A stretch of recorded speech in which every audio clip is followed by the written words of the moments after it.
ਵਾਹਿਗੁਰੂ ਵਾਹਿਗੁਰੂ ਵਾਹਿਗੁਰੂ ਵਾਹਿਗੁਰੂ ਵਾਹਿਗੁਰੂ। ਰੂਪ ਰੰਗ ਅਰ ਰੇਖ ਭੇਖ, ਕੋ ਕਹਿ ਨਾ ਸਕਤ ਕੇਹ। ਅਚਲ ਮੂਰਤ ਅਨਭਉ ਪ੍ਰਕਾਸ਼, ਅਮਤੋਜ ਕਹਿਚੈ।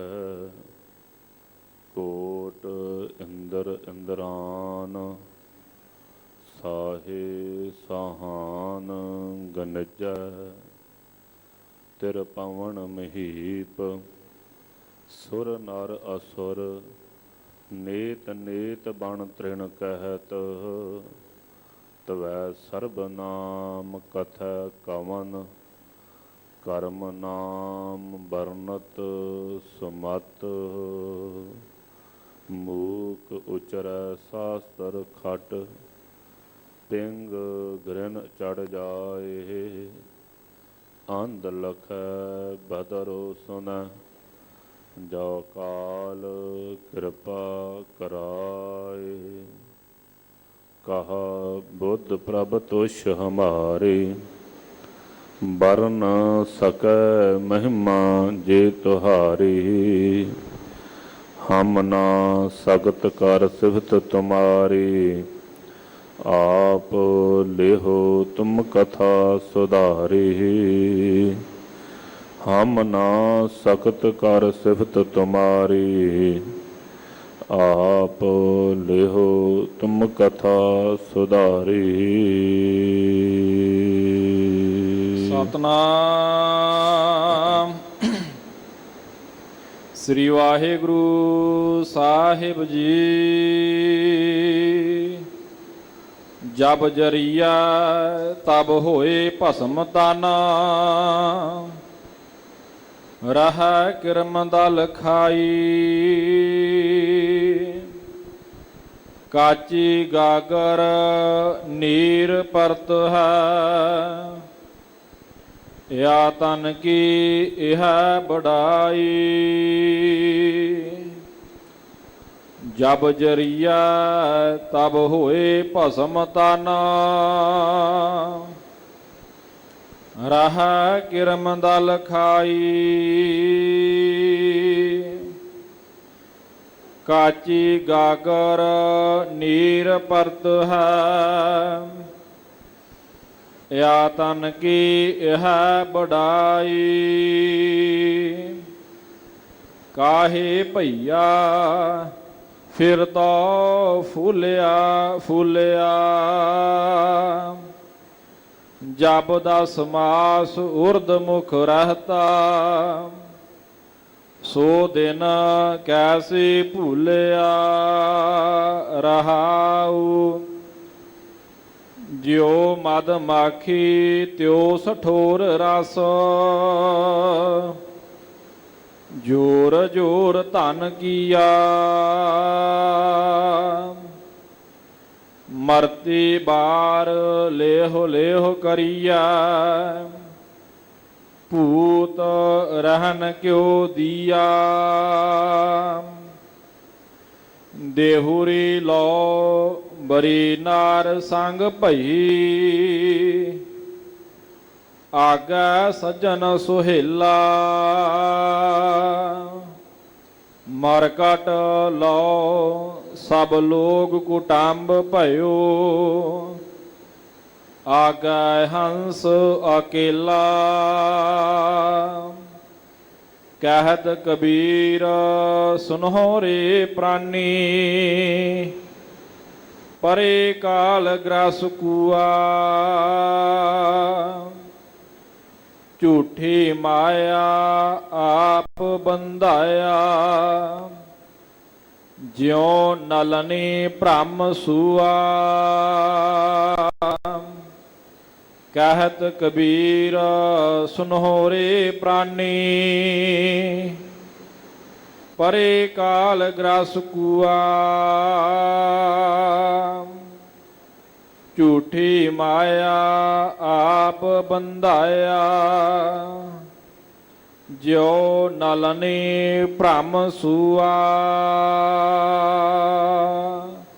ਵਾਹਿਗੁਰੂ ਜੀ ਕਾ ਖਾਲਸਾ, ਵਾਹਿਗੁਰੂ ਜੀ ਕੀ ਫਤਿਹ। ਦੀਨ ਦੁਨੀਆ ਦੇ ਵਾਲੀ ਪਰਮ ਕਿਰਪਾਲੂ ਸਤਿਗੁਰੂ, ਖੰਡਾਂ ਬ੍ਰਹਮੰਡਾਂ ਦੇ ਮਾਲਕ, ਪਤਿਤ ਪਾਵਨ ਭਗਤ ਵਛਲ, ਕਿਰਪਾ ਦੇ ਖਜ਼ਾਨੇ, ਦਸਾਂ ਹੀ ਪਾਤਸ਼ਾਹੀਆਂ ਦੇ ਆਤਮਿਕ ਸਰੂਪ ਧੰਨ ਧੰਨ ਧੰਨ ਸਾਹਿਬ ਸ੍ਰੀ ਗੁਰੂ ਗ੍ਰੰਥ ਸਾਹਿਬ ਮਹਾਰਾਜ, ਤਿੰਨਾਂ ਦੀ ਪਿਆਰੀ ਸਾਜੀ ਨਵਾਜੀ ਗੁਰੂ ਰੂਪ ਖਾਲਸਾ ਸਾਧ ਸੰਗਤ ਜੀ, ਵਡਭਾਗੇ ਹਾਂ ਜਿਨ੍ਹਾਂ ਨੂੰ ਗੁਰੂ ਕੀ ਪਾਵਨ ਸੰਗਤ ਦੀਆਂ ਘੜੀਆਂ ਪ੍ਰਾਪਤ ਹੋਈਆਂ ਹਨ। ਧੰਨ ਕਿਰਪਾਲੂ ਸਤਿਗੁਰੂ ਸਾਹਿਬ, ਹਰ ਰੋਜ਼ ਗੁਰਦੇਵ ਸਾਨੂੰ ਅਨੇਕ ਵਿਧੀਆਂ ਅਨੇਕ ਤਰੀਕਿਆਂ ਦੇ ਨਾਲ ਸਮਝਾ ਕਰਕੇ ਇਹ ਸੰਸਾਰ ਸਮੁੰਦਰ ਤੋਂ ਸੁਖਾਲਾ ਰਸਤਾ ਪ੍ਰਦਾਨ ਕਰਦੇ ਹਨ, ਜਿਸ ਦੁਆਰਾ ਹਰ ਪ੍ਰਾਣਾਧਾਰੀ ਜੀਵ ਦੀ ਮੁਕਤੀ ਹੋ ਸਕੇ। ਆਪਾਂ ਹਰ ਰੋਜ਼ ਆਣ ਕਰਕੇ ਅਰਜ਼ੋਈ ਕਰਦੇ ਹਾਂ, ਧੰਨ ਗੁਰਦੇਵ ਸਤਿਗੁਰੂ ਜੀਓ ਆਪ ਜੀ ਬਖਸ਼ਿਸ਼ ਕਰੋ, ਰਹਿਮਤ ਕਰੋ। ਕੋਈ ਅਜਿਹਾ ਢੰਗ ਦੱਸੋ ਜਿਸ ਢੰਗ ਦੁਆਰਾ ਸਾਡਾ ਜਿਹੜਾ ਮੋਹ ਸੰਸਾਰ ਨਾਲ ਬਣਿਆ ਹੋਇਆ ਹੈ ਇਹ ਟੁੱਟ ਜਾਵੇ। ਕਾਰਨ ਹੈ ਗੁਰਦੇਵ ਜੀ, ਇਹ ਮਨ ਵਾਰ-ਵਾਰ ਇਸ ਸੰਸਾਰ ਦੇ ਲੋਭ ਲਾਲਚ ਵਿੱਚ ਖਚਿਤ ਹੋ ਕਰਕੇ ਪੁਨः ਇਹਨਾਂ ਪਦਾਰਥਾਂ ਦੇ ਵਿੱਚ ਚਿੱਤ ਨੂੰ ਲਾਉਣਾ ਕਰਦਾ ਹੈ, ਜਿਸ ਕਰਕੇ ਅਸੀਂ ਇਸ ਨਿਰਣੇ ਤੇ ਪਹੁੰਚੇ ਹਾਂ ਕਿ ਇਹ ਸੰਸਾਰ ਸਮੁੰਦਰ ਤੋਂ ਪਾਰ ਹੋਣਾ ਸੁਖਾਲਾ ਨਹੀਂ ਹੈ। ਧੰਨ ਸਤਿਗੁਰੂ ਸਾਹਿਬ ਜੀ ਵਾਰ-ਵਾਰ ਅਜਿਹੀਆਂ ਬੇਨਤੀਆਂ ਸਰਵਣ ਕਰਕੇ ਕਾਹਲੇ ਨਹੀਂ ਪੈਂਦੇ, ਸਗੋਂ ਹੋਰ ਪ੍ਰੇਮ ਦੁਆਰਾ ਸਾਡੇ ਤੇ ਬਖਸ਼ਿਸ਼ ਕਰਦੇ ਹਨ। ਅੱਜ ਦੇ ਦਿਹਾੜੇ ਵੀ ਜੋ ਸੱਚਖੰਡ ਸ੍ਰੀ ਹਰਿਮੰਦਰ ਸਾਹਿਬ ਜੀ ਤੋਂ ਪਾਵਨ ਅਪਾਰ ਬਖਸ਼ਿਸ਼ ਗੁਰਦੇਵ ਜੀ ਨੇ ਕੀਤੀ ਹੈ, ਧੰਨ ਧੰਨ ਸਤਿਗੁਰੂ ਸਾਹਿਬ ਜੀ ਦੇ ਪਿਆਰੇ ਭਗਤ ਕਬੀਰ ਜੀ ਦੀ ਰਸਨਾ ਦੁਆਰਾ ਅੱਜ ਸਾਡੇ ਤੇ ਦਿਆਲਤਾ ਕਰ ਰਹੇ ਹਨ। ਕੁਝ ਸਖੀਆਂ ਸੰਬੰਧੀਆਂ ਨੇ ਜਿਹੜੇ ਪ੍ਰੇਮ ਵਾਲੇ ਹਨ, ਭਗਤ ਜੀ ਨਾਲ ਜਿਹੜੇ ਪ੍ਰੇਮ ਕਰਦੇ ਸਨ, ਉਹਨਾਂ ਨੇ ਆਣ ਕੇ ਬੇਨਤੀ ਕੀਤੀ ਹੈ ਕਿ ਭਗਤ ਜੀ ਇਹ ਜਿਹੜਾ ਸਰੀਰ ਹੈ ਇਹਦੀ ਵਡਿਆਈ ਕੀ ਹੈ। ਅਸਲ ਇਹ ਸਰੀਰ ਨੂੰ ਪਪੌਰਨ ਦਾ ਅਸੀਂ ਯਤਨ ਕਰਦੇ ਹਾਂ, ਇਹ ਸਰੀਰ ਨੂੰ ਬਚਾਈ ਰੱਖਣ ਦਾ ਯਤਨ ਕਰਦੇ ਹਾਂ। ਆਪ ਕਿਰਪਾ ਕਰੋ, ਤੁਸੀਂ ਪਰਮੇਸ਼ਰ ਦੇ ਪਿਆਰੇ ਭਗਤ ਹੋ, ਤੁਸੀਂ ਕਿਰਪਾ ਕਰਕੇ ਦੱਸੋ ਕਿ ਇਹ ਸਰੀਰ ਜਿਹੜਾ ਹੈ ਕਿੰਨੇ ਕੁ ਗੁਣ ਵਾਲਾ ਹੈ, ਕੀ ਇਹਦੀ ਵਡਿਆਈ ਹੈ। ਜੇ ਅਸੀਂ ਭਲਾ ਇਹ ਸਰੀਰ ਸਾਂਭ ਕੇ ਰੱਖ ਛੱਡੀਏ, ਸਰੀਰ ਨੂੰ ਬਚਾਈ ਜਾਈਏ, ਤੇ ਇਹ ਸਰੀਰ ਦੇ ਦੁਆਰਾ ਸਾਨੂੰ ਕੀ ਪ੍ਰਾਪਤ ਹੋਵੇਗਾ। ਉਹਨਾਂ ਦੀ ਬੇਨਤੀ ਸਰਵਣ ਕਰਕੇ ਜੋ ਉਪਦੇਸ਼ ਦਿੱਤਾ ਉਹ ਧੰਨ ਸਤਿਗੁਰੂ ਗੁਰੂ ਗ੍ਰੰਥ ਸਾਹਿਬ ਮਹਾਰਾਜ ਜੀ ਨੇ ਅੱਜ ਦੇ ਦਿਹਾੜੇ ਸੱਚਖੰਡ ਸ੍ਰੀ ਹਰਿਮੰਦਰ ਸਾਹਿਬ ਜੀ ਤੋਂ ਸਾਨੂੰ ਹੁਕਮਨਾਮੇ ਰੂਪ ਵਿੱਚ ਬਖਸ਼ਿਸ਼ ਕੀਤੀ ਹੈ। ਆਓ ਜੋ ਦਿਆਲੂ ਜੀ ਕਿਰਪਾ ਕਰ ਰਹੇ ਹਨ, ਮਨ ਚਿੱਤ ਬਿਰਤੀਆਂ ਨੂੰ ਇਕਾਗਰ ਕਰਕੇ ਸਰਵਣ ਕਰੀਏ ਜੀ। ਸਤਨਾਮ ਸ੍ਰੀ ਵਾਹਿਗੁਰੂ ਸਾਹਿਬ ਜੀ। ਜਬ ਜਰੀਆ ਤਬ ਹੋਏ ਭਸਮ ਤਨ। ਸੋ ਕੀ ਪੁੱਛਣਾ ਚਾਹੁੰਦੇ ਹੋ ਕਿ ਇਹ ਸਰੀਰ ਕੀ ਹੈ, ਤਾਂ ਭਗਤ ਕਬੀਰ ਜੀ ਕਹਿੰਦੇ ਭਾਈ ਵੱਖੋ ਵੱਖਰੀ ਮਰਿਆਦਾ ਹੈ ਸੰਸਾਰ ਦੀ। ਕੋਈ ਇਹ ਸਰੀਰ ਦੇ ਨਾਸ ਹੋਣੇ ਤੇ ਜਿਸ ਸਮੇਂ ਪ੍ਰਾਣਾਂ ਦੀ ਡੋਰੀ ਟੁੱਟ ਜਾਂਦੀ ਹੈ, ਜਦੋਂ ਸਵਾਸ ਬੰਦ ਹੋ ਗਏ, ਇਹ ਸਰੀਰ ਦੀ ਆਪਣੀ ਹੋਂਦ ਤੇ ਕੋਈ ਨਹੀਂ ਹੈ। ਇਹ ਸਰੀਰ ਦੀ ਹੋਂਦ ਕੀ ਹੈ ਕਿ ਇਹਦੇ ਅੰਦਰ ਪ੍ਰਾਣ ਸਵਾਸ ਚੱਲ ਰਹੇ ਹਨ। ਜਿਤਨਾ ਚਿਰ ਸਵਾਸ ਚੱਲ ਰਹੇ ਹਨ ਉਤਨਾ ਚਿਰ ਇਹਦੀ ਅਵਸਥਾ ਬਣੀ ਹੋਈ ਹੈ ਕਿ ਬੜਾ ਫੁਲਾਵਟ ਦੇ ਸਹਿਤ ਰਹਿੰਦਾ ਹੈ, ਬੜਾ ਫੁੱਲਿਆ ਰਹਿੰਦਾ ਹੈ, ਮਾਵਿਆ ਨਹੀਂ ਜਾਂਦਾ ਕਿਸੇ ਦੇ ਪਾਸੋਂ, ਆਪਣਾ ਆਪ ਦਿਖਾਉਣ ਦਾ ਯਤਨ ਕਰਦਾ ਹੈ, ਕਹਿੰਦਾ ਮੇਰੇ ਨਾਲੋਂ ਵੱਡਾ ਕੋਈ ਨਹੀਂ। ਤਾਈਓ ਅੱਜ ਦਾ ਫਰਮਾਨ ਕੀ ਹੈ, ਕਾਹੇ ਭਈਆ ਫਿਰ ਤੋਂ ਫੁੱਲਿਆ ਫੁੱਲਿਆ। ਸੋ ਅੱਜ ਬਖਸ਼ਿਸ਼ ਇਹੋ ਹੀ ਕਰ ਰਹੇ ਹਨ। ਕਹਿੰਦੇ ਭਾਈ ਕੀ ਸੁਣਨਾ ਚਾਹੁੰਦਾ, ਇਹ ਉਹਨੇ ਦਿਨਾਂ ਤੱਕ ਹੈ ਜਿੰਨਾ ਚਿਰ ਸਵਾਸਾਂ ਦੀ ਡੋਰੀ ਚੱਲ ਰਹੀ ਹੈ। ਜਦੋਂ ਸਵਾਸਾਂ ਦੀ ਡੋਰੀ ਟੁੱਟ ਗਈ ਤੇ ਕਿਸੇ ਦੀ ਮਰਿਆਦਾ ਹੈ ਸਾੜਨ ਦੀ, ਕਿਸੇ ਦੀ ਮਰਿਆਦਾ ਹੈ ਕਿ ਉਹ ਜਲ ਪ੍ਰਵਾਹ ਕਰਦਾ ਹੈ, ਕੋਈ ਦਫਨਾ ਦਿੰਦਾ ਹੈ। ਕਹਿੰਦੇ ਜਿਨ੍ਹਾਂ ਨੇ ਸਾੜ ਦਿੱਤਾ ਜਬ ਜਰੀਏ ਤਬ ਹੋਏ ਭਸਮ ਤਨ। ਜਦੋਂ ਸਾੜ ਦਿੱਤਾ ਤੇ ਓੜਕ ਸਵਾਹ ਹੀ ਰਹਿ ਗਈ, ਮਗਰ ਕੱਖ ਵੀ ਨਾ ਬਚਿਆ।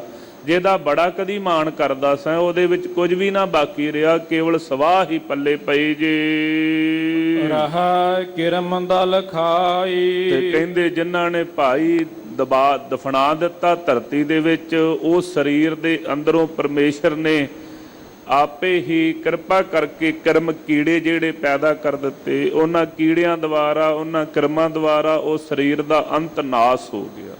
ਓੜਕ ਮਿੱਟੀ ਦਾ ਰੂਪ ਹੀ ਧਾਰਨ ਕਰ ਗਏ। ਉਹ ਉਤਨਾ ਸਮਾਂ ਹੀ ਉਹ ਸਰੀਰ 'ਚ ਕੀੜੇ ਰਹੇ ਜਿੰਨਾ ਚਿਰ ਇਹ ਚਰਬੀ ਵਾਧੂ ਬਚੀ ਰਹੀ। ਜਦੋਂ ਸਾਰੀ ਚਰਬੀ ਨਾਸ ਹੋ ਗਈ ਉਹਨਾਂ ਦਾ ਵੀ ਨਾਲ ਹੀ ਅੰਤ ਹੋ ਗਿਆ।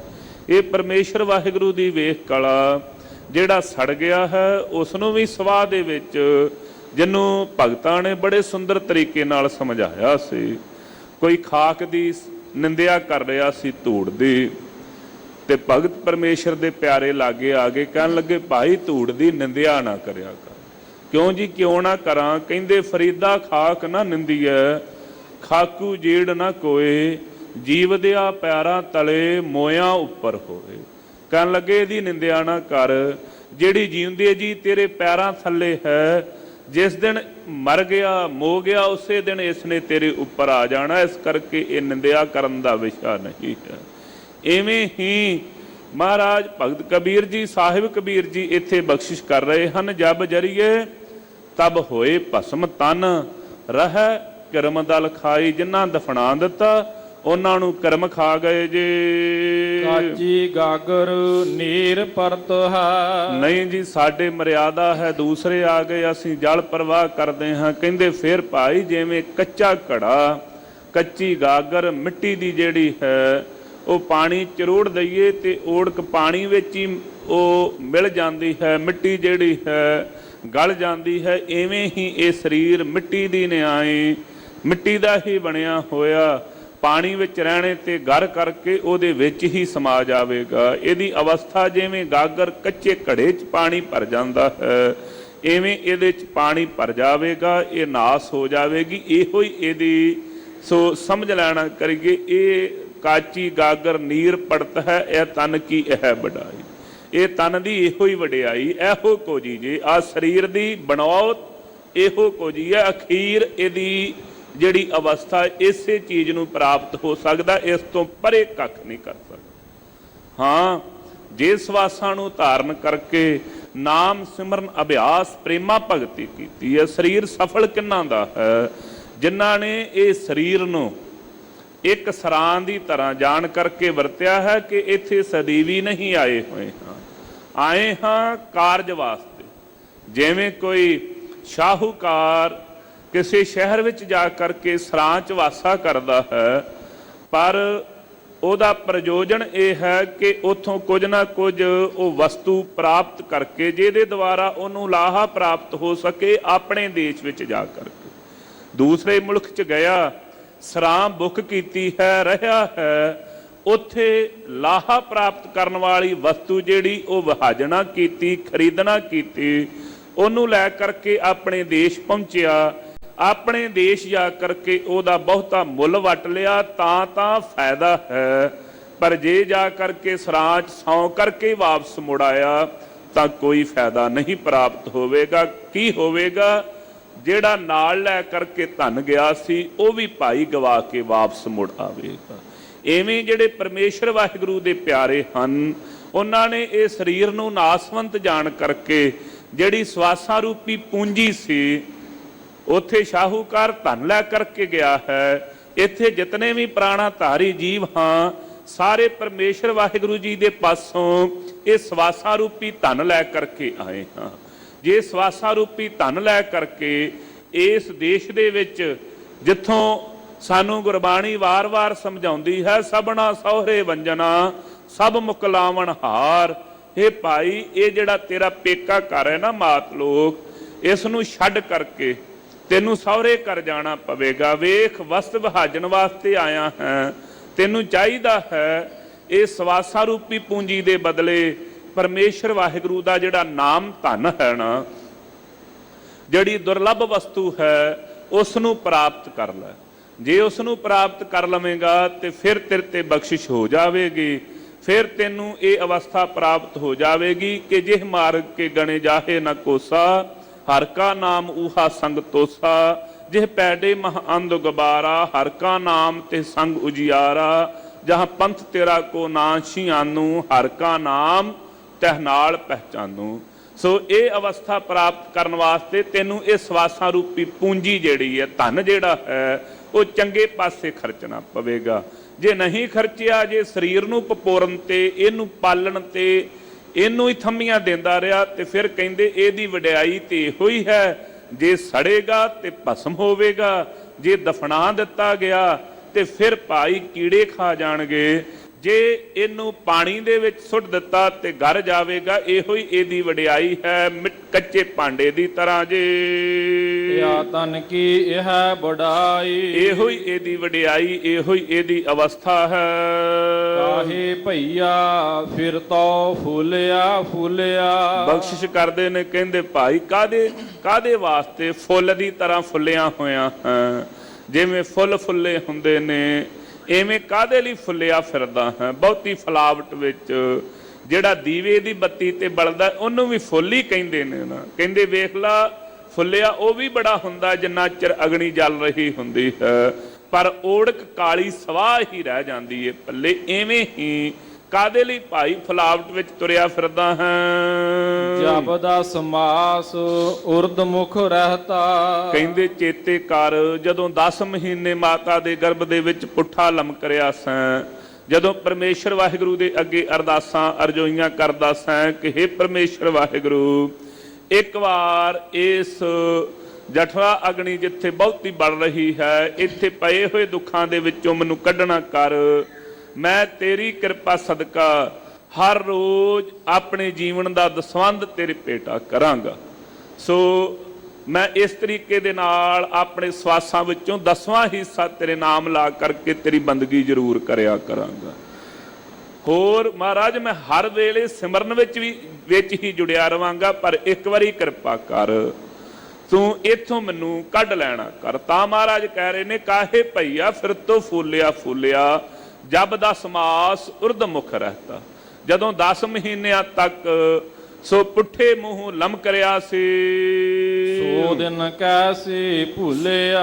ਕਹਿੰਦੇ ਭਾਈ ਉਹ ਜਿਹੜਾ ਦਿਨ ਦਿਹਾੜਾ ਤੈਨੂੰ ਕਿਸ ਤਰੀਕੇ ਨਾਲ ਭੁੱਲ ਗਿਆ। ਨਹੀਂ ਸੀ ਭੁੱਲਣਾ ਚਾਹੀਦਾ, ਤੈਨੂੰ ਚੇਤੇ ਰੱਖਣਾ ਚਾਹੀਦਾ ਸੀ। ਉਹ ਦਿਨ ਤੈਨੂੰ ਚੇਤੇ ਹੋਣਾ ਚਾਹੀਦਾ ਸੀ ਕਿ ਜੇ ਇਹ ਦੇਹੀ ਨੂੰ ਪਾ ਕਰਕੇ ਮੈਂ ਪਰਮੇਸ਼ਰ ਵਾਹਿਗੁਰੂ ਦੀ ਸਿਮਰਨ ਭਗਤੀ ਨਾ ਕੀਤੀ ਤੇ ਉਹ ਅਵਸਥਾ ਦੁਬਾਰਾ ਵੀ ਆ ਸਕਦੀ, ਮੈਂ ਉਸੇ ਗੇੜ ਵਿੱਚ ਦੁਬਾਰਾ ਪੈ ਜਾਵਾਂਗਾ।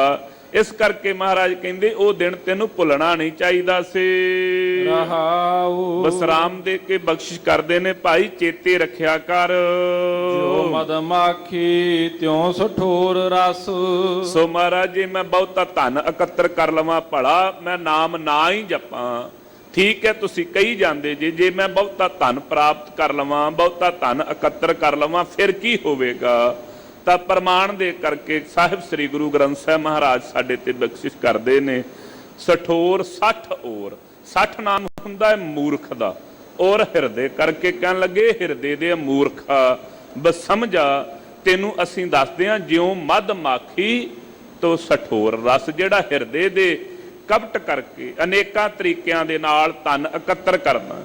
ਕਹਿੰਦੇ ਵੇਖ ਜਿਹੜੀਆਂ ਮਧੂ ਮੱਖੀਆਂ ਨੇ, ਕਹਿੰਦੇ ਬੜੇ ਤਰੀਕਿਆਂ ਦੇ ਨਾਲ ਉਹ ਸ਼ਹਿਦ ਇਕੱਠਾ ਕਰਦੀਆਂ ਨੇ ਖੱਗੇ ਦੇ ਵਿੱਚ, ਪਰ ਜਿਸ ਸਮੇਂ ਉਸ ਸ਼ਹਿਦ ਨੂੰ ਪ੍ਰਾਪਤ ਕਰਨ ਵਾਲੇ ਆਉਂਦੇ ਨੇ, ਧੂਣੀ ਤਾ ਕਰਕੇ ਧੂਆਂ ਹੀ ਧੂਆਂ ਕਰ ਦਿੰਦੇ ਨੇ, ਉਹਨਾਂ ਦੀਆਂ ਅੱਖਾਂ 'ਚ ਧੂਆਂ ਪੈਂਦਾ, ਪਾਸੇ ਹੋ ਜਾਂਦੀਆਂ, ਸਾਰਾ ਹੀ ਸ਼ਹਿਦ ਨਿਚੋੜ ਕਰਕੇ ਲੈ ਜਾਂਦੇ ਨੇ। ਐਵੇਂ ਕਹਿੰਦੇ ਹੈ ਔਰ ਹਿਰਦੇ ਦੇ ਸਮਝਾ, ਤੈਨੂੰ ਚੇਤੇ ਹੋਣਾ ਚਾਹੀਦਾ ਹੈ ਕਿ ਇਹ ਜਿਹੜਾ ਧਨ ਤੂੰ ਪ੍ਰਾਪਤ ਕਰ ਰਿਹਾ ਇਹ ਸਦੀਵੀ ਰਹਿਣ ਵਾਲਾ ਨਹੀਂ। ਬਖਸ਼ਿਸ਼ ਕਰਦੇ ਹਨ ਅੱਗੇ, ਜੋਰ ਜੋਰ ਧਨ ਕੀਆ। ਕਹਿੰਦੇ ਜੋੜ ਜੋੜ ਕਰਕੇ ਬਹੁਤਾ ਧਨ ਪ੍ਰਾਪਤ ਕਰ ਲਿਆ, ਬੜੇ ਗੰਜ ਜੋੜ ਲੈਣਾ ਕੀਤੇ, ਬੜੇ ਬੈਂਕ ਬੈਲੈਂਸ ਵੱਧ ਗਏ ਤੇਰੇ।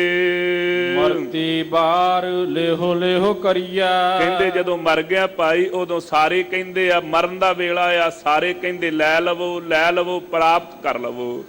ਜਿਵੇਂ ਇੱਥੇ ਉੱਥੇ ਸੀ ਉਹਨਾਂ ਨੇ ਸ਼ਿਕਾਰੀਆਂ ਨੇ ਧੂਆਂ ਬਾਲਿਆ, ਇੱਥੇ ਤੇਰੇ ਆਪਣੇ ਹੀ ਸ਼ਿਕਾਰੀ ਬਣ ਗਏ, ਜਿਨ੍ਹਾਂ ਦੇ ਨਾਲ ਬਹੁਤਾ ਨੇਹ ਮੋਹ ਸੀ। ਤੈਨੂੰ ਅਨੇਕਾਂ ਤਰੀਕਿਆਂ ਦੇ ਨਾਲ ਸਮਝਾਉਣ ਦਾ ਯਤਨ ਕੀਤਾ ਸੀ ਕਿ ਬਹੁ ਪਰਪੰਚ ਕਰ ਪਰ ਧਨ ਲਿਆਵੈ, ਸੁਤਦਾਰਾ ਪਹਿ ਆਣ ਲਟਾਵੈ, ਮਨ ਮੇਰੇ ਭੂਲੇ ਕਪਟ ਨਾ ਕੀਜੈ, ਅੰਤ ਨਬੇਰਾ ਤੇਰੇ ਜੀ ਪਹਿਲੀ ਚ। ਬੜੇ ਅਨੇਕਾਂ ਯਤਨ ਕੀਤੇ, ਬੜੇ ਕਪਟ ਛਲ ਕੀਤੇ ਪਰਾਇਆ ਧਨ ਇਕੱਤਰ ਕਰਨ ਵਾਸਤੇ। ਮਧੂ ਮੱਖੀਆਂ ਦੀ ਨਿਆਈ ਮਹਾਰਾਜ ਕਹਿੰਦੇ ਤੇਰਾ ਜੀਵਨ ਹੈ, ਪਰ ਸੱਚ ਜਾਣੀ ਜਿਵੇਂ ਉਹਨਾਂ ਨੂੰ ਸ਼ਾਇਦ ਪ੍ਰਾਪਤ ਨਹੀਂ ਹੋਇਆ, ਉਹਨਾਂ ਯਤਨ ਤੇ ਇਹੋ ਹੀ ਕੀਤਾ ਨਾ ਕਿ ਪਹਿਲਾਂ ਇਕੱਤਰ ਕਰ ਲਈਏ ਫਿਰ ਇਹਨੂੰ ਖਾਵਾਂਗੀਆਂ, ਪਰ ਜਿਵੇਂ ਉਹਨਾਂ ਨੂੰ ਪ੍ਰਾਪਤ ਨਹੀਂ ਹੋਇਆ, ਸ਼ਾਇਦ ਨਿਚੋੜਨ ਵਾਲੇ ਸ਼ਾਇਦ ਨਿਚੋੜ ਕਰਕੇ ਲੈ ਗਏ। ਚੇਤੇ ਰੱਖੀ ਜਦੋਂ ਕਾਲ ਰੂਪੀ ਧੂਣੀ ਬਲੀ ਨਾ, ਜਦੋਂ ਮੌਤ ਰੂਪੀ ਧੂਆਂ ਲੱਗਿਆ, ਸੱਜਣਾ ਪੱਲੇ ਤੇਰੇ ਵੀ ਇਹ ਧਨ ਜਿਹੜਾ ਜੋੜ ਰਿਹਾ ਹੈ, ਹੱਠ ਕਰਕੇ ਮੂਰਖ ਹੋ ਕਰਕੇ ਬਸਮਝ ਹੋ ਕਰਕੇ, ਕਹਿੰਦੇ ਤੇਰੇ ਪੱਲੇ ਇਹ ਪੈਣਾ ਨਹੀਂ, ਪ੍ਰਾਪਤ ਨਹੀਂ ਹੋਣਾ ਤੈਨੂੰ। ਇਹ ਤੇ ਜਿਹੜੇ ਭਾਈ ਤੇਰੇ ਬੜੇ ਸੱਜਣ ਪ੍ਰੇਮੀ ਹਨ, ਉਹਨਾਂ ਨੇ ਉਸ ਸਮੇਂ ਤੇਰੇ ਪਾਸੋਂ ਪ੍ਰਾਪਤ ਕਰਨ ਦੇ ਹਰੇ ਅਨੇਕਾਂ ਤਰੀਕਿਆਂ ਦੇ ਯਤਨ ਕਰਨੇ ਹਨ। ਇੱਥੋਂ ਤੱਕ ਇੱਥੇ ਤੇ ਭਾਈ ਵੱਡੇ ਵੱਡੇ ਮਹਾਤਮਾ ਮਹਾਂਪੁਰਖਾਂ ਦੇ ਸੰਸਕਾਰ ਬਾਅਦ ਵਿੱਚ ਕੀਤੇ ਗਏ।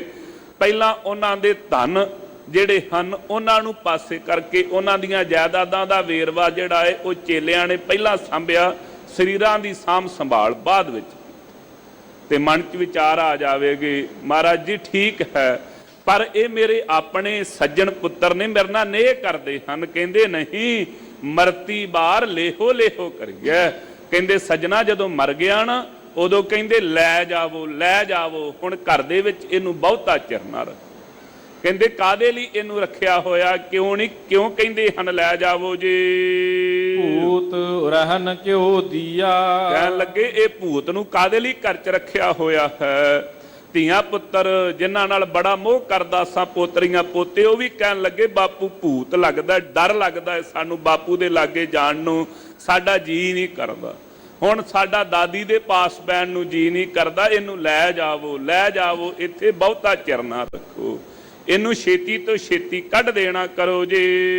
ਦੇਹੁਰੇ ਲਓ ਬਰੇ ਨਾਰ ਸੰਗ ਭਈ। ਸੋ ਅਗਲਾ ਸਵਾਲ ਕਰ ਦਿੱਤਾ ਇਸ ਸੋ ਪ੍ਰੇਮੀ ਨੇ, ਕਹਿਣ ਲੱਗਾ ਭਗਤ ਜੀ ਠੀਕ ਹੈ, ਨਿਆਣੇ ਮੇਰੇ ਮਾਇਆ ਖੋਣਗੇ, ਠੀਕ ਹੈ, ਪਰ ਮੇਰੀ ਜਿਹੜੀ ਧਰਮ ਪਤਨੀ ਘਰ ਵਾਲੀ ਹੈ ਉਹ ਤੇ ਮੇਰੇ ਨਾਲ ਪ੍ਰੇਮ ਚ ਰਹੇਗੀ ਨਾ, ਮੇਰਾ ਸਰੀਰ ਜੇ ਨਾਸ ਵੀ ਹੋ ਜਾਵੇਗਾ ਤੇ ਉਹ ਨੇਹ ਤੇ ਕਰੇਗੀ ਨਾ। ਕਹਿਣ ਲੱਗੇ ਭਾਈ ਬਹੁਤਾ ਕਿਸੇ ਤੇ ਮਾਣ ਨਾ ਕਰਿਆ ਕਰ, ਐਵੇਂ ਨਾ ਬਹੁਤਾ ਆਪਣੇ ਮਨ 'ਚ ਇਹ ਸੁਭਾਅ ਬਣਾ ਲੈਣਾ ਕਰ ਕਿ ਉਹ ਮੇਰਾ ਜ਼ਰੂਰ ਮੇਰੇ ਨਾਲ ਪ੍ਰੇਮ ਭਾਵਨਾ ਦੇ ਸਹਿਤ ਰਵੇਗੀ। ਕਹਿੰਦੇ ਨਹੀਂ, ਉਹਦਾ ਸੰਬੰਧ ਤੇ ਸਜਣਾ ਤੇਰੇ ਨਾਲ ਕੇਵਲ ਤੇ ਕੇਵਲ ਤੇਰੇ ਘਰ ਦੀ ਦਹਲੀਜ਼ ਤੱਕ ਹੈ, ਡਿਉੜੀ ਤੱਕ ਆਉਂਦੀ ਹੈ। ਇਹ ਹਿੰਦੁਸਤਾਨ ਦੀ ਮਰਿਆਦਾ ਹੈ, ਰਿਵਾਜ ਹੈ। ਗੁਰਸਿੱਖਾਂ ਵਿੱਚ ਪੰਜਾਬ ਵਿੱਚ ਇਹ ਮਰਿਆਦਾ ਪ੍ਰਚਲਿਤ ਨਹੀਂ ਹੈ। ਸੋ ਹਿੰਦੁਸਤਾਨੀਆਂ ਦੀ ਮਰਿਆਦਾ ਇਹ ਹੈ ਕਿ ਭਾਈ ਜਿਹੜੀ ਧਰਮ ਪਤਨੀ ਹੈ ਨਾ ਉਹ ਦਰਵਾਜ਼ੇ ਤੱਕ ਕੇਵਲ ਸਰੀਰ ਦੇ ਨਾਲ ਆ ਸਕਦੀ, ਦਰਵਾਜ਼ੇ ਤੱਕ ਜਿਹੜਾ ਘਰ ਦਾ ਦੀਵਾਰ ਹੈ ਉੱਥੇ ਬੈਠ ਜਾਂਦੀ ਵੀ ਮੇਰਾ ਇੱਥੋਂ ਤੱਕ ਹੀ ਤੇਰੇ ਨਾਲ ਨਾਤਾ ਸੀ, ਅੱਗੇ ਭਾਈ ਤੂੰ ਆਪੇ ਜਾ, ਹੁਣ ਅੱਗੇ ਮੈਂ ਤੇਰੇ ਨਾਲ ਨਹੀਂ ਜਾ ਸਕਦੀ। ਸੋ ਧੰਨ ਸਤਿਗੁਰੂ ਸਾਹਿਬ ਜੀ ਕਿਰਪਾ ਕਰ ਰਹੇ ਨੇ, ਕਹਿੰਦੇ ਦੇਹੁਰੀ ਲਓ ਬਰੀ ਨਾਰ ਸੰਗ ਭਈ। ਕਹਿੰਦੇ ਹਾਂ ਭਾਈ ਜਿੰਨਾ ਬੜਾ ਜ਼ਿਆਦਾ ਪ੍ਰੇਮ ਹੈ ਨਾ ਤੇਰੀ ਸੱਜਣਤਾਈ, ਜਿਹਦਾ ਤੂੰ ਸੋਚਦਾ ਹੈ ਕਿ ਕਦੀ ਵਾਸਤੇ ਤੈਨੂੰ ਛੱਡ ਨਹੀਂ ਸਕਦੀ, ਕਹਿੰਦੇ ਉਹ ਡਿਉੜੀ ਤੱਕ ਤੇਰੇ ਨਾਲ ਜ਼ਰੂਰ ਆਵੇਗੀ। ਅਵਸਥਾ ਕੀ ਬਣੀ ਹੋਈ ਹੈ, ਘਰ ਕੀ ਨਾਰ ਬਹੁਤ ਹਿਤ ਜਾਸਿਓ, ਰਹਿਤ ਸਦਾ ਅੰਗ ਲਾਗੀ, ਜਬ ਹੀ ਹੰਸ ਤਜੀ ਇਹ ਕਾਇਆ, ਪ੍ਰੇਤ ਕਰ ਭਾਗੀ। ਜਦੋਂ ਇਹ ਸਰੀਰ ਛੱਡ ਦਿੱਤਾ, ਜਦੋਂ ਇਹ ਹੰਸ ਅਡਾਰੀ ਮਾਰ ਗਿਆ, ਚੇਤਨ ਸਤਾ ਅਡਾਰੀ ਮਾਰ ਗਈ ਸਰੀਰ ਵਿੱਚੋਂ, ਉਸ ਸਮੇਂ ਉਸ ਨੂੰ ਵੀ ਤੂੰ ਪ੍ਰੇਤ ਲੱਗਣ ਲੱਗ ਪਿਆ। ਪ੍ਰੇਤ ਜਿਵੇਂ ਸਾਹਿਬ ਸਤਿਗੁਰੂ ਗੁਰੂ ਤੇਗ ਬਹਾਦਰ ਸਾਹਿਬ ਮਹਾਰਾਜ ਜੀ ਦੇ ਸਮੇਂ ਦੀ ਕਥਾ ਆਉਂਦੀ ਹੈ। ਇੱਕ ਗੁਰਮੁਖ ਪ੍ਰੇਮੀ ਸਤਿਗੁਰੂ ਸਾਹਿਬ ਜੀ ਦੇ ਪਾਸ ਸ੍ਰੀ ਅਨੰਦਪੁਰ ਸਾਹਿਬ ਜੀ ਦੀ ਪਾਵਨ ਧਰਤੀ ਤੇ ਸੰਗਤ ਵਿੱਚ ਆਇਆ ਕਰੇ। ਸੋ ਨਵਾਂ ਇਸ ਦਾ ਵਿਵਾਹ ਹੋਇਆ ਸੀ। ਕਿਰਪਾਲੂ ਸਤਿਗੁਰੂ ਸਾਹਿਬ ਜੀ ਦੇ ਪਾਸ ਰਹਿ ਕਰਕੇ ਪ੍ਰੇਮਾ ਭਗਤੀ ਕਰਨੀ। ਗੁਰਦੇਵ ਜੀ ਨੇ ਬਚਨ ਕੀਤੇ, ਕਹਿਣ ਲੱਗੇ ਗੁਰਸਿੱਖਾਂ ਨਾਮ ਸਿਮਰਨ ਅਭਿਆਸ ਵਿੱਚ ਹੋਰ ਸਮਾਂ ਦਿਆ ਕਰ। ਕਹਿਣ ਲੱਗਾ ਮਹਾਰਾਜ ਜੀ ਬਾਕੀ ਸਾਰੀਆਂ ਗੱਲਾਂ ਠੀਕ ਹਨ, ਪਰ ਇਹ ਤੋਂ ਵੱਧ ਸਮਾਂ ਨਹੀਂ ਦਿੱਤਾ ਜਾਣਾ, ਮੈਂ ਆਪਣੀ ਧਰਮ ਪਤਨੀ ਦੇ ਪਾਸ ਵੀ ਜਾਣਾ ਹੁੰਦਾ, ਉਹ ਮੇਰੇ ਬਿਨਾ ਇੱਕ ਪਲ ਵੀ ਸੰਸਾਰ ਤੇ ਰਹਿ ਨਹੀਂ ਸਕਦੀ। ਸਤਿਗੁਰੂ ਸਾਹਿਬ ਜੀ ਕਹਿੰਦੇ ਚੰਗਾ ਭਾਈ, ਠੀਕ ਹੈ, ਜਿਵੇਂ ਤੈਨੂੰ ਠੀਕ ਲੱਗੇ ਉਵੇਂ ਕਰ। ਸੋ ਸਤਿਗੁਰੂ ਸਾਹਿਬ ਜੀ ਦੀ ਕਿਰਪਾ ਬਖਸ਼ਿਸ਼ ਹੋਈ। ਇਹ ਗੁਰਮੁਖ ਯੋਗਾ ਅਭਿਆਸੀ ਹੋ ਗਿਆ, ਨਿਤਨੇਮੀ ਯੋਗਾ ਅਭਿਆਸ ਕਰਨਾ। ਇੱਕ ਦਿਹਾੜੇ ਆਪਣੇ ਘਰ ਵਿੱਚ ਬੈਠਾ ਚੌਂਕਣਾ ਮਾਰ ਕੇ ਅਭਿਆਸ ਕਰ ਰਿਹਾ ਸੀ ਸਵਾਸਾਂ ਨੂੰ ਚੜਾ ਕਰਕੇ। ਪਰਿਵਾਰ ਨੇ ਆਣ ਕੇ ਵੇਖਿਆ ਕਿ ਕੋਈ ਹਿਲਜੁਲ ਨਹੀਂ ਹੈਗੀ ਸਰੀਰ ਵਿੱਚ। ਦਸਮ ਦਵਾਰ ਵਿੱਚ ਕਹਿੰਦੇ ਸਵਾਸ ਟਿਕਾਏ ਹੋਏ ਸਨ। ਉਸ ਸਮੇਂ ਪਰਿਵਾਰ ਨੇ ਆਣ ਕਰਕੇ ਯਤਨ ਕੀਤਾ ਉਠਾਉਣ ਦਾ, ਮਨ 'ਚ ਵਿਚਾਰ ਕੀਤੀ, ਲੱਗਦਾ ਚੜ੍ਹਾਈ ਕਰ ਗਿਆ, ਹਿਲਦਾ ਜੁਲਦਾ ਨਹੀਂ।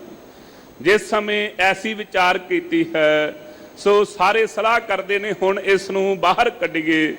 ਜਿਸ ਸਮੇਂ ਬਾਹਰ ਕੱਢਣ ਲੱਗੇ ਤੇ ਚੌਂਕੜਾ ਮਾਰਿਆ ਹੋਇਆ ਸੀ ਤੇ ਦਰਵਾਜ਼ਾ ਜਿਹੜਾ ਸੀ ਉਹ ਥੋੜਾ ਜਿਹਾ ਤੰਗ ਸੀ, ਉਹਦੇ ਚੋਂ ਬਾਹਰ ਕੱਢਣ ਲੱਗੇ। ਭਰਾਵਾਂ ਨੇ ਉਸ ਸਮੇਂ ਆਰੀ ਮੰਗਵਾਈ, ਕਹਿਣ ਲੱਗੇ ਜਿਹੜੀ ਦਰਵਾਜ਼ੇ ਦੀ ਚਗਾਠ ਹੈ ਨਾ, ਇਹ ਵੱਢ ਦਿੰਦੇ ਆ, ਇਹਦੀ ਲੱਤ ਅੜਦੀ ਹੈ ਨਾਲ।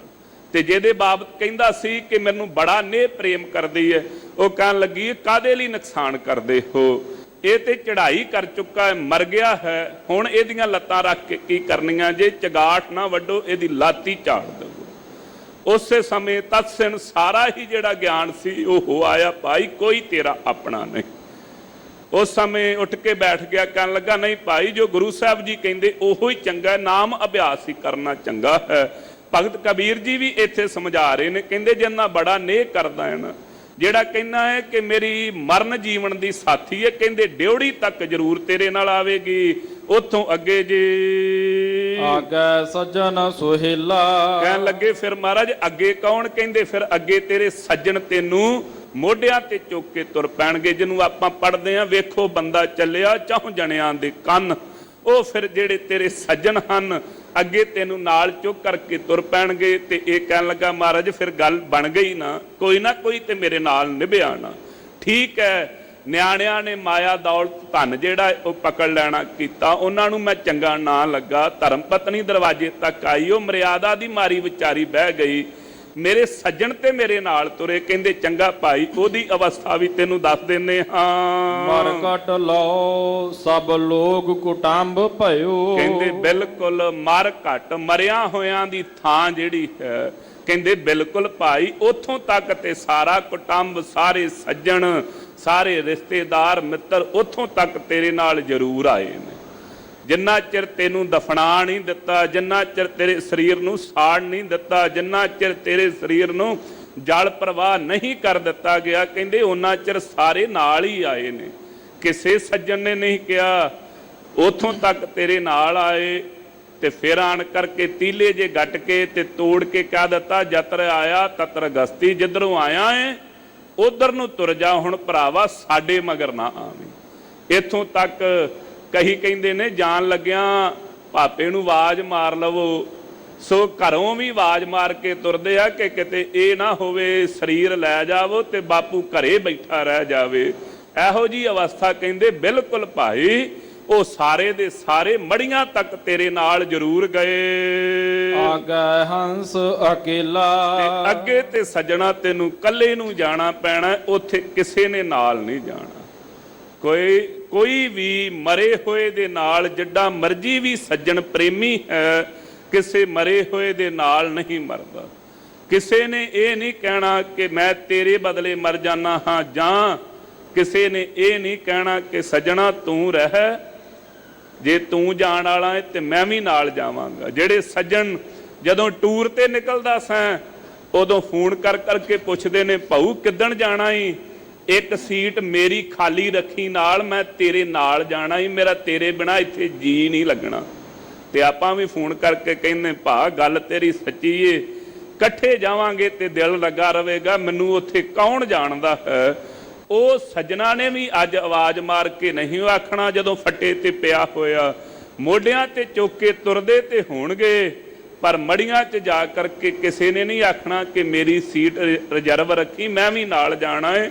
ਕਹਿੰਦੇ ਹਾਂ, ਉੱਥੋਂ ਤੱਕ ਸਾਰੇ ਗਏ। ਮਰ ਕੱਟ ਲਾਓ ਸਭ ਲੋਕ ਕਟੰਬ ਭਇਓ, ਆਗੇ ਹੰਸ ਅਕੇਲਾ। ਕਹਿੰਦੇ ਉੱਥੋਂ ਤੱਕ ਸਾਰੇ ਆ ਗਏ, ਅੱਗੇ ਤੈਨੂੰ ਇਕੱਲੇ ਨੂੰ ਹੀ ਰਸਤਾ ਤੈਅ ਕਰਨਾ ਪਵੇਗਾ ਜੀ। ਕਹਿਤ ਕਬੀਰ ਸੁਨਹੁ ਰੇ ਪ੍ਰਾਨੀ। ਸੋਹੇ ਪ੍ਰਾਣਾ ਧਾਰੀ ਜੀ, ਭਗਤ ਕਬੀਰ ਜੀ ਕਹਿੰਦੇ ਸੁਣਨਾ ਕਰ। ਪਰੇ ਕਾਲ ਗ੍ਰਸ ਕੂਆ।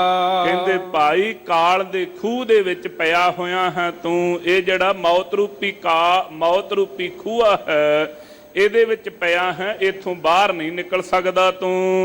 ਝੂਠੀ ਮਾਇਆ ਆਪ ਬੰਧਾਇਆ। ਕਹਿੰਦੇ ਅਜੇ ਵੀ ਵੇਲਾ ਹੈ, ਸੰਭਲ ਜਾ। ਇਹ ਜਿਤਨੇ ਵੀ ਰਿਸ਼ਤੇਦਾਰ, ਭਾਈ ਮਿੱਤਰ, ਸਕੇ ਸੰਬੰਧੀ, ਧੀਆਂ ਪੁੱਤਰ ਹਨ, ਇਹ ਸਾਰੇ ਕਹਿੰਦੇ ਮਾਇਆ ਦੁਆਰਾ, ਪਰਮੇਸ਼ਰ ਦੀ ਰਚੀ ਹੋਈ ਮਾਇਆ ਦੁਆਰਾ ਤੂੰ ਬੰਨਿਆ ਹੋਇਆ ਹੈ।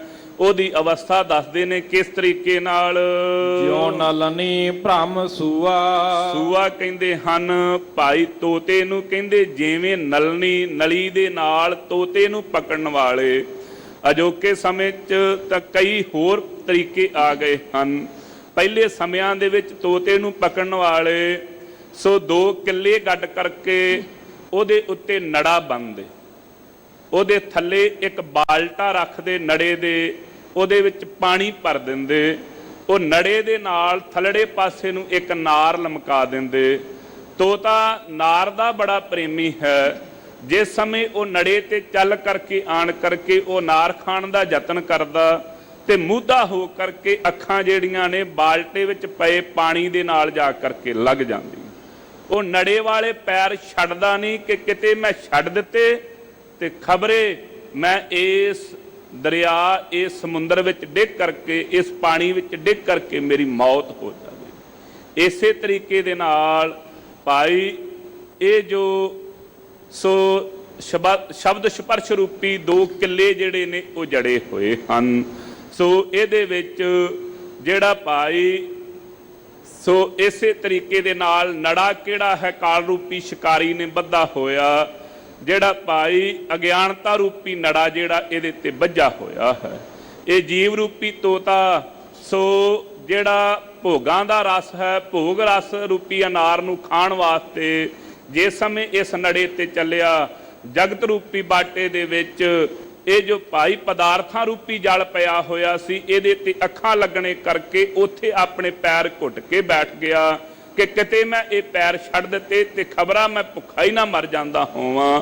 ਉੱਥੇ ਬੈਠੇ ਹੋਏ ਨੂੰ ਓੜਕ ਜਿਹੜਾ ਮੌਤ ਰੂਪੀ ਕਾਲ ਰੂਪੀ ਸ਼ਿਕਾਰੀ ਸੀ, ਤੋਤੇ ਪਕੜਨ ਵਾਲਾ, ਉਸਨੇ ਆਣ ਕਰਕੇ ਪਕੜ ਕਰਕੇ ਤੇ ਕੈਦ ਵਿੱਚ ਪਾ ਦਿੱਤਾ, ਮੌਤ ਰੂਪੀ ਫਾਹੀ ਵਿੱਚ ਬੰਨ੍ਹ ਦਿੱਤਾ ਇਸਨੂੰ।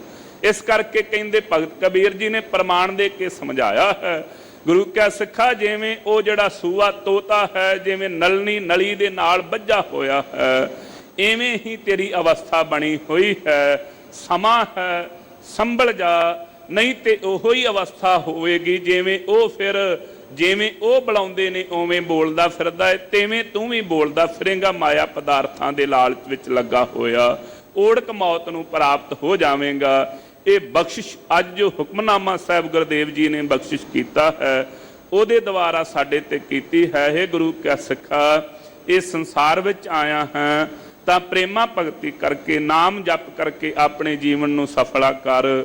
ਹੁਣ ਜੋ ਪਾਵਨ ਕਥਾ ਗੁਰਬਾਣੀ ਦੀ ਲੜੀਵਾਰ ਚੱਲ ਰਹੀ ਹੈ, ਉਹਦੇ ਵਿੱਚ ਜੋ ਉਪਦੇਸ਼ ਦੇ ਰਹੇ ਹਨ, ਆਓ ਉਹ ਸਰਵਣ ਕਰੀਏ ਜੀ। ਰਾਮ ਕਲੀ ਮਹੱਲਾ ਚੌਥਾ। ਰਾਮ ਜਨਾ ਮਿਲ ਭਇਆ ਆਨੰਦਾ। ਧੰਨ ਸਤਿਗੁਰੂ ਗੁਰੂ ਰਾਮਦਾਸ ਸਾਹਿਬ ਸੱਚੇ ਪਾਤਸ਼ਾਹ ਮਹਾਰਾਜ ਰਾਮ ਕਲੀ ਰਾਗ ਦੇ ਵਿੱਚ ਜਦੋਂ ਇਹ ਪਾਵਨ ਹੁਕਮਨਾਮਾ ਸਾਹਿਬ ਸਰਵਣ ਕੀਤਾ, ਗੁਰੂ ਕੇ ਸਿੱਖੋ, ਆਮਦਾਸ ਇਹ ਬੇਨਤੀ ਕਰਦਾ ਹੈ, ਖਾਲਸਾ ਜੀ ਜਿਹੜੇ ਬੇਵਕੂਫ ਤੇ ਬਸਮਝ ਲੋਕ ਕਹਿੰਦੇ ਨੇ ਗੁਰੂ ਸਾਹਿਬ ਜੀ ਬੋਲ ਕੇ ਨਹੀਂ ਦੱਸਦੇ। ਆਹ ਵੇਖ ਲਓ ਭਾਈ, ਪਹਿਲਾਂ ਹੁਕਮਨਾਮੇ ਵਿੱਚ ਬਖਸ਼ਿਸ਼ ਕੀਤੀ ਹੈ ਕਿ ਸੰਸਾਰ ਸਮੁੰਦਰ ਤੋਂ ਤਰਨ ਦਾ ਇੱਕੋ ਰਸਤਾ ਹੈ, ਪਰਮੇਸ਼ਰ ਦਾ ਨਾਮ ਜਪ, ਸਰੀਰ ਦਾ ਮੋਹ ਤਿਆਗ ਦੇ। ਤੇ ਹੁਣ ਹੁਕਮਨਾਮਾ ਸਾਹਿਬ ਤੇ ਲੜੀਵਾਰ ਕਥਾ ਦੁਆਰਾ ਮਹਾਰਾਜ ਹੁਕਮਨਾਮਾ ਸਾਹਿਬ ਸਰਵਣ ਕੀਤਾ, ਪਰ ਕੋਈ ਢੰਗ ਰਾਹ ਨਹੀਂ ਤੁਸੀਂ ਦੱਸਿਆ। ਅਸੀਂ ਇਸ ਮਾਇਆ ਪਦਾਰਥਾਂ ਦੇ ਮੋਹ ਤੋਂ ਕਿਵੇਂ ਬਚ ਜਾਈਏ, ਕੋਈ ਸੌਖਾ ਜਿਹਾ ਢੰਗ ਦੱਸੋ। ਤਾਂ ਬਖਸ਼ਿਸ਼ ਕਰ ਰਹੇ ਨੇ, ਸਾਧ ਸੰਗ ਨਾਹੀ ਕਛ ਘਾਲ, ਦਰਸ਼ਨ ਭੇਟਤ ਹੋਤ ਨਿਹਾਲ। ਧੰਨ ਗੁਰੂ ਰਾਮਦਾਸ ਮਹਾਰਾਜ ਜੀ ਕਹਿੰਦੇ, ਗੁਰੂ ਕੈ ਸਿੱਖਾ ਰਾਮ ਜਨਾ ਮਿਲ ਭਇਆ ਆਨੰਦਾ। ਜੇ ਆਨੰਦ ਦੀ ਪ੍ਰਾਪਤੀ ਕਰਨਾ ਚਾਹੁੰਦਾ, ਜਿਹੜੇ ਰਾਮ ਪਰਮੇਸ਼ਰ ਵਾਹਿਗੁਰੂ ਦੇ ਜਨ ਸੇਵਕ ਨੇ ਨਾ, ਉਹਨਾਂ ਦੀ ਸੰਗਤ ਵਿੱਚ ਮਿਲਣਾ ਕਰ, ਆਨੰਦ ਦੀ ਪ੍ਰਾਪਤੀ ਹੋ ਜਾਵੇਗੀ। ਹਰ ਨੇਕੀ ਕਥਾ ਸੁਨਾਏ। ਮਹਾਰਾਜ ਉਹਨਾਂ ਦੇ ਪਾਸ ਕੀ ਹੈ, ਉਹਨਾਂ ਦੇ ਪਾਸ ਕਿਵੇਂ ਆਨੰਦ ਦੀ ਪ੍ਰਾਪਤੀ ਹੋਵੇਗੀ? ਕੀ ਆਨੰਦ ਹੈ ਜੀ ਉਹਨਾਂ ਦੇ ਕੋਲ? ਉਹ ਕੀ ਕਿਰਪਾ ਕਰ ਦੇਣਗੇ? ਕੀ ਉਹਨਾਂ ਦੇ ਪਾਸ ਜਾਦੂ ਦੀ ਛੜੀ ਹੈ? ਕਿਹੜਾ ਮੰਤਰ ਭਲਾ ਮਾਰ ਦੇਣਗੇ ਉਹ, ਜਿਹਦੇ ਕਰਕੇ ਮੈਨੂੰ ਆਨੰਦ ਪ੍ਰਾਪਤ ਹੋ ਜਾਵੇਗਾ? ਐਵੇਂ ਗੱਲਾਂ ਕਰੀ ਜਾਂਦੇ ਜੀ। ਕੋਈ ਪਰਮੇਸ਼ਰ ਦੇ ਪਿਆਰੇ ਕੀ ਕਰ ਸਕਦੇ ਹਨ? ਧੰਨ ਸਤਿਗੁਰੂ ਗੁਰੂ ਗ੍ਰੰਥ ਸਾਹਿਬ ਮਹਾਰਾਜ ਬਖਸ਼ਿਸ਼ ਕਰਦੇ ਨੇ, ਗੁਰੂ ਕੈ ਸਿੱਖਾ ਹਰ ਨੀਕੀ ਕਥਾ ਸੁਣਾਏ। ਉਹ ਹਰੀ ਪਰਮੇਸ਼ਰ ਵਾਹਿਗੁਰੂ ਦੀ ਜਿਹੜੀ ਸ੍ਰੇਸ਼ਟ ਕਥਾ ਹੈ, ਜਿਹੜੇ ਉਹਦੇ ਲੱਖਣਾਂ ਦੀ ਕਥਾ ਹੈ, ਜਿਵੇਂ ਉਹ ਆਪਣੇ ਭਗਤਾਂ ਤੇ ਬਖਸ਼ਿਸ਼ ਕਰਦਾ ਹੈ, ਕਿਵੇਂ ਭਗਤ ਵਚਲਤਾਈ ਕਰਦਾ ਹੈ। ਵੇਖ, ਜਦੋਂ ਉਹਨਾਂ ਪਰਮੇਸ਼ਰ ਦੇ ਪਿਆਰਿਆਂ ਦੇ ਪਾਸ ਬੈਠੇ, ਮਨ ਤੇ ਡੋਲਦਾ ਸੀ। ਮਨ ਕਹਿੰਦਾ ਸੀ, ਖਬਰੇ ਰੱਬ ਬੌੜੇ ਤੇ ਨਾ ਬੌੜੇ। ਸੰਸਾਰੀਆਂ ਦੇ ਪਾਸ ਬੈਠ ਬੈਠ ਕਰਕੇ ਮਨ ਦੀ ਇਹ ਅਵਸਥਾ ਬਣ ਗਈ ਸੀ। ਮਨ ਇਹ ਕਹਿਣ ਡੈ ਪਿਆ ਸੀ, ਨਾ ਭਾਊ ਐਵੇਂ ਗੱਲਾਂ ਹੀ ਨੇ, ਰੱਬ ਕੀ ਪਤਾ ਬੌੜੇ ਤੇ ਨਾ ਬੌੜੇ, ਪਤਾ ਨਹੀਂ ਰੱਬ ਰੱਖਿਆ ਕਰਦਾ ਤੇ ਨਹੀਂ ਕਰਦਾ। ਪਰ ਜਦੋਂ ਪਰਮੇਸ਼ਰ ਦੇ ਪਿਆਰੇ ਹਰੀ ਕੇ ਜਨ, ਜਿਹੜੇ ਪਰਮੇਸ਼ਰ ਦੇ ਸਾਧੂ ਮਹਾਤਮਾ ਹਨ, ਉਹਨਾਂ ਦੀ ਸੰਗਤ ਵਿੱਚ ਗਏ, ਉਹਨਾਂ ਨੇ ਪਰਮੇਸ਼ਰ ਦੀ ਸ੍ਰੇਸ਼ਟ ਨੀਕੀ ਕਥਾ ਸੁਣਾਉਣਾ ਕੀਤੀ। ਗੁਰੂ ਕੈ ਸਿੱਖਾ ਵੇਖ, ਉਹਨੇ ਭਗਤ ਧਰੂ ਦੀ ਰੱਖਿਆ ਕੀਤੀ, ਬਾਲਕ ਅਵਸਥਾ ਵਿੱਚ ਬੰਦਗੀ ਕਰਨ ਵਾਲੇ ਦੀ। ਉਹ ਪਰਮੇਸ਼ਰ ਵਾਹਿਗੁਰੂ ਨੇ ਭਗਤ ਪ੍ਰਹਿਲਾਦ ਦੀ ਰੱਖਿਆ ਕੀਤੀ ਹਰਨਾਖੀ ਦੇ ਪਾਸੋਂ। ਵੇਖ, ਜਿਹੜੇ ਉਹਦੇ ਹੋ ਗਏ ਨਾ ਬਾਬਾ ਮਰਦਾਨਾ ਸਾਹਿਬ ਜੀ, ਜੇ ਉਹਨਾਂ ਦੇ ਹੋਏ ਤੇ ਕਿਰਪਾਲੂ ਜੀ ਨੇ ਬਲਦੇ ਹੋਏ ਕੜਾਏ ਵਿੱਚੋਂ ਜਾ ਕਰਕੇ ਬਚਾ ਕੇ ਰੱਖਿਆ ਕੀਤੀ। ਵਲੀ ਕੰਧਾਰੀ ਵਰਗਿਆਂ ਦਾ ਹੰਕਾਰ ਤੋੜਨ ਵਾਲੇ ਹਨ। ਜੇ ਸੱਜਣ ਠੱਗ ਵਰਗੇ ਮਿਲੇ, ਉਹਨਾਂ ਤੇ ਬਖਸ਼ਿਸ਼ ਕੀਤੀ। ਹੋਰ ਤੈਨੂੰ ਦਸੀਏ, ਗੁਰੂ ਕੇ ਪਿਆਰੇ ਸੇਵਕ ਐਵੇਂ ਨਹੀਂ, ਨੀਕੀ ਕਥਾ ਹੈ ਕੀ ਸ੍ਰੇਸ਼ਟ ਕਥਾ ਕੀ ਸੁਣਾ ਕਰਕੇ ਮਨ ਵੱਜ ਗਿਆ। ਕੀ ਹੋਇਆ ਕਿ ਮਨ ਨੇ ਇਹ ਕਹਿ ਦਿੱਤਾ ਕਿ ਮੇਰਾ ਗੁਰ ਰਖਵਾਲਾ ਹੋਵਾ। ਇਹ ਅਵਸਥਾ ਬਣੀ ਕਦੋਂ? ਜਦੋਂ ਸ੍ਰੇਸ਼ਟ ਨੀਕੀ ਕਥਾ ਗੁਰੂ ਕੇ ਪਿਆਰਿਆਂ ਨੇ ਸੁਣਾਈ। ਪਿਆਰ ਵਾਲਿਆ, ਤੈਨੂੰ ਦਸੀਏ, ਜੇ ਗੁਰੂ ਕੀ ਕਥਾ ਸੁਣਨਾ ਚਾਹੁੰਦਾ ਹੈ ਤੇ ਗੁਰੂ ਕੇ ਪ੍ਰੇਮੀ ਸਿੱਖ ਸਾਹਿਬ ਬਾਬਾ ਬਿਧੀ ਚੰਦ ਜੀ ਭੱਠ ਵਿੱਚ ਬੈਠ ਗਏ। ਗੁਰਦੇਵ ਜੀ ਨੇ ਸੇਕ ਨਹੀਂ ਉਹ ਲੱਗਣ ਦਿੱਤਾ। ਐਸੇ ਸਤਿਗੁਰੂ ਸਾਹਿਬ ਹਨ। ਗੁਰੂ ਸਾਹਿਬ ਜੀ ਕਿਰਪਾ ਕਰਨ ਤੇ ਆਏ। ਜੇ ਕਿਸੇ ਨੇ ਗੁਰੂ ਕੇ ਸਿੱਖ ਦੀਆਂ ਅੱਖਾਂ ਕੱਢਣ ਦਾ ਯਤਨ ਕੀਤਾ, ਗੁਰੂ ਸਾਹਿਬ ਜੀ ਨੇ ਰੱਖਿਆ ਕੀਤੀ। ਵੇਖ ਗੁਰੂ ਕਾ ਸਿੱਖਾ, ਮੱਖਣ ਸ਼ਾਹ ਲਬਾਣੇ ਨੇ ਸੋ ਸਮੁੰਦਰ ਵਿੱਚ ਕਿਤੇ ਅਰਦਾਸ ਕੀਤੀ ਤੇ ਉਹਦਾ ਬੇੜਾ ਬੰਨੇ ਲਾਉਣ ਵਾਲਾ ਗੁਰੂ ਤੇਰਾ ਬੇੜਾ ਬੰਨੇ ਕਿਉਂ ਨਾ ਲਾਵੇਗਾ। ਗੁਰੂ ਕਾ ਸਿੱਖਾ, ਸਿੱਖ ਨੇ ਬੇਨਤੀ ਕਰ ਦਿੱਤੀ, ਮੈਂ ਜੀ ਗਰੀਬੜਾ ਜਿਹਾ ਹਾਂ। ਮੱਖਣ ਸ਼ਾਹ ਲਬਾਣਾ ਜੀ ਵੱਡੇ ਤੇ ਉੱਚੇ, ਬੜੇ ਉਹਨਾਂ ਦੇ ਵੱਡੇ ਕਾਰੋਬਾਰ ਸਨ, ਗਰੀਬਾਂ ਦੀ ਵੀ ਰੱਖਿਆ ਕਰਦੇ ਨੇ। ਹਾਂ ਭਾਈ, ਤੈਨੂੰ ਦੱਸਦੇ ਹਾਂ, ਸਾਦਾ ਮਲਾ ਗਰੀਬ ਜਿਹਾ ਸੀ ਵਿਚਾਰਾ। ਮੇਰੇ ਕਲਗੀਧਰ ਪ੍ਰੀਤਮ ਚੋਜੀ ਸਤਿਗੁਰੂ ਸਾਹਿਬ ਉਹਦੇ ਕੋਲ ਗਏ। ਕੱਲਾ ਉਹਨੂੰ ਨਹੀਂ ਤਾਰਿਆ, ਉਹਦੀਆਂ 21 ਕੁੱਲਾਂ ਤਾਰ ਕਰਕੇ ਘਰ ਨੂੰ ਆਏ, ਤੇਰੇ ਤੇ ਵੀ ਕਿਰਪਾ ਕਰਨਗੇ। ਜਦੋਂ ਇਹ ਨੀਕੀ ਸ੍ਰੇਸ਼ਟ ਕਥਾ ਪਰਮੇਸ਼ਰ ਦੇ ਪਿਆਰਿਆਂ ਪਾਸੋਂ ਸੁਣੀ, ਫਿਰ ਭਾਈ ਆਨੰਦ ਦੀ ਪ੍ਰਾਪਤੀ ਹੋ ਗਈ ਜੀ। ਗੁਰਮਤ ਮੈਲ ਗਈ ਸਭ ਨਿਕਲ। ਸੋ ਮਹਾਰਾਜ, ਮੇਰੀ ਤੇ ਭੈੜੀ ਬੁੱਧੀ ਬੜੀ ਹੈ, ਬੜੀ ਮਾੜੀ ਮੰਦੀ ਮੱਤ ਹੈ। ਕਹਿੰਦੇ ਜਦੋਂ ਇਹ ਕਥਾ ਸੁਣੇਗਾ ਨਾ, ਉਦੋਂ ਇਹ ਜਿਹੜੀ ਭੈੜੀ ਬੁੱਧੀ ਦੁਰਮਤ ਸੋ ਮੱਤ ਜਿਹੜੀ ਸੀ ਸਾਰੀ ਨਾਸ ਹੋ ਗਈ, ਮੈਲ ਨਿਕਲ ਗਈ ਪਾਸੇ ਜੀ। ਸਤ ਸੰਗਤ ਮਿਲ ਬੁੱਧ ਪਾਈ। ਪਰ ਬੁੱਧੀ ਕਿੱਥੋਂ ਪ੍ਰਾਪਤ ਹੋਈ? ਜਦੋਂ ਸਤ ਸੰਗਤ ਕੈਸੀ ਜਾਣੀਏ। ਸੋ ਉਹ ਸੰਗਤ ਕੀ ਹੈ? ਇੱਕੋ ਨਾਮ ਬਖਾਣੀ, ਇੱਕੋ ਨਾਮ ਹੁਕਮ ਹੈ, ਨਾਨਕ ਸਤਿਗੁਰ ਦੀਆ ਬੁਝਾਏ ਜੀਓ। ਜਿੱਥੇ ਇੱਕ ਨਾਮ ਪਰਮੇਸ਼ਰ ਵਾਹਿਗੁਰੂ ਦੀ ਵਿਚਾਰ ਹੋਵੇ, ਉਹ ਸਤ ਸੰਗਤ। ਜਦੋਂ ਉਹ ਸਤ ਸੰਗਤ ਦੀ ਪ੍ਰਾਪਤੀ ਹੋਈ, ਉਦੋਂ ਮਿਲ ਕਰਕੇ ਸੰਗਤ ਨੂੰ ਮਿਲਣੇ ਤੇ ਬੁੱਧ ਪ੍ਰਾਪਤ ਹੋਈ ਜੀ। ਸੋ ਖੈ ਤੇ ਕੁਸੰਗਤ ਵੀ ਜਿੱਥੇ ਬੁੱਧੀ ਦਾ ਨਾਸ ਹੋਇਆ ਸੀ, ਪਰ ਜਦੋਂ ਸਤਪੁਰਖਾਂ ਦੀ ਸੰਗਤ ਪ੍ਰਾਪਤ ਹੋ ਗਈ, ਉਦੋਂ ਬੁੱਧੀ ਜਿਹੜੀ ਆਤਮ ਵਿਸ਼ੈਣੀ ਹੋ ਗਈ ਜੀ। ਰਾਮ ਜਨ ਗੁਰਮਤਿ ਰਾਮ ਬੋਲਾਏ। ਹੋਰ ਦੱਸੋ ਜੀ ਆਪਣੇ ਪਿਆਰਿਆਂ ਦੇ ਗੁਣ ਉਹ ਕੀ ਕਰਦੇ ਨੇ? ਕਹਿੰਦੇ ਜਿਹੜੇ ਰਾਮ ਦੇ ਜਨ ਨੇ ਨਾ ਪਰਮੇਸ਼ਰ ਵਾਹਿਗੁਰੂ ਦੇ, ਸੋ ਉਹ ਕੀ ਕਰਦੇ ਨੇ? ਰਾਮ ਜਨ ਗੁਰਮਤਿ ਰਾਮ ਬੁਲਾਏ। ਕਹਿੰਦੇ ਪਰਮੇਸ਼ਰ ਦੇ ਪਿਆਰੇ ਆਪ ਵੀ ਜਪਦੇ ਨੇ ਤੇ ਹੋਰਨਾਂ ਨੂੰ ਵੀ ਵਾਹਿਗੁਰੂ ਵਾਹਿਗੁਰੂ ਸਿਮਰਨ ਅਭਿਆਸ ਵਿੱਚ ਲਾ ਦਿੰਦੇ ਨੇ।